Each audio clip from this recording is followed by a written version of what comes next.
டேய் அங்க பாரு ரெண்டு இரும்பொழுது அதிக போய் அடிக்க வச்சிடும். அட டேய் குருவே அங்கே நில்லுங்க. பாரு என்ன நிறுத்துற நீ? யாரா இருந்தாலும் நிறுத்துவோம். என்ன பண்ணுவா? ஏய் என்ன ஆச்சுட்டு இருக்கீங்க? வர ரெண்டு பேரும் என் வம்பு எடுத்து கேட்குறீங்க.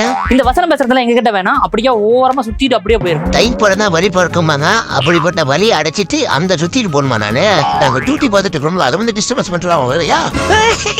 யாரு இவனா? ஒரு பாதுகாப்பு ஆபீசர் பேசுறீங்க, தெரிஞ்சு பேசுங்க. அச்சோ பாதுகாப்பு ஆபீசரா? அப்படி போதே என்ன பாதுகாக்கிறீங்க? என்னடே பாதுகாப்பு ஸ்பெல்லிங் சொல்ற பாக்கலாம். நடி இவன நம்ம திசை திருப்பி நம்ம வேலையை இருந்து கெடுக்க பாக்குறா. நீ உன் வேலையை பாரு. டேய் டேய் டேய் என்னடா நடக்குதுங்க? ஓவர் பில்ட்ட பக்கம் எடுத்துட்டுறீங்க. அப்படி என்னத்தை பாதுகாக்கிறீங்க? கோலத்தை. இது கோலமா? ஆமா அதுவும் பொங்கல் கோலம். இல்ல புரியல. பொங்கல் கோலத்துக்கு எதுக்கு பாதுகாப்பு? இல்ல கோலம் போட்டு தானே போனா ஆட்டோமேட்டிக்கா வண்டி மேலேற்றுவாங்க. இல்லைன்னா போன வந்து சாஞ்சுட்டு போயிருது. அதையும் தாண்டி போனா நாய் விட்டு கோலத்து மேலே போட்டுக்குது. அதனாலதான் அதை பாதுகாத்தா எங்களுக்கு சக்கரை பொங்கல் தரேன்னு இருக்காங்க. அதுக்காக தான் நானும் நிறைய காலையில இருந்து டியூட்டி பார்த்துட்டு இருக்கோம். அப்படி என்ன கோலத்தை போட்டுருக்காங்க கொஞ்சம் காட்டுங்க.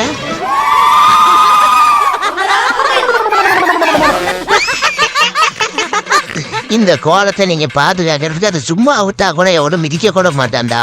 இந்த கோலத்தை பாதுகாத்து ரெண்டு பேரும் டியூட்டி இதுக்கு சக்கரை பொங்கல் வேற. ஒரு கிளம்பி போங்கடா. சும்மாடா இந்த கோலத்தை போறீங்க மட்டும் இதை கேட்டாங்க ரொம்ப வருத்தப்படுவோம். நீ கொஞ்சோட்டு சக்கரை பொங்கல் கேட்கணும். நான் நல்லா இல்லாத கோலத்தை நல்லா இருந்தா சொல்லுவேன். நீ ரொம்ப வருத்தப்பட போற. அச்சோ அம்மா வந்து அடிச்சிருவாங்களா? உட போய் வேணா அம்மாட்ட சில்லிக்கோ. கோலம் நல்லா இல்ல, கேவலமா இருக்கு. இவேண்டா பேய் அடிச்ச மாதிரி இருக்கலாம். அம்மா மட்டும் நம்ம வீட்டுல கோலம் போட மாட்டாங்க. நம்ம கொண்டாட்டியும் கோலம் போடுறோம். அந்த இடத்த மறந்துட்டு நினைச்சேன்டா இவ்வளவு கேவலமா கோலமே இது கோலமான சந்தேகப்பட்ட அளவுக்கு கோலம் போடக்கூடிய ஒரே ஆளே என் பொண்டாட்டி தான். சார் கொஞ்ச நேரத்துல அம்மாவை சந்தேகப்பட்டா. ஆமா இவையா என்ன ஷாக்கிங் ரியாக்ஷன்ல இருந்து வெளியே வரல? இல்ல இந்த கோலத்தை பாதுகாத்தா சக்கரை பொங்கல் தரேன்னு சொன்னதும் ஒய்ஃப் நீ பேசுறத நான் கேட்டுட்டாங்க. இதுக்கப்புறம் சக்கரை பொங்கல் தருவாங்க தரமாட்டாங்கன்னு சந்தேகத்திலே பார்த்துட்டு இருக்கான். நான் பேசுறது இப்படா அவளுக்கு டே அவன் பின்னாடி மட்டும் இல்ல. சக்கரை பொங்கலுக்கு வெள்ளம் இடிக்கணும், உள்ள வாங்க.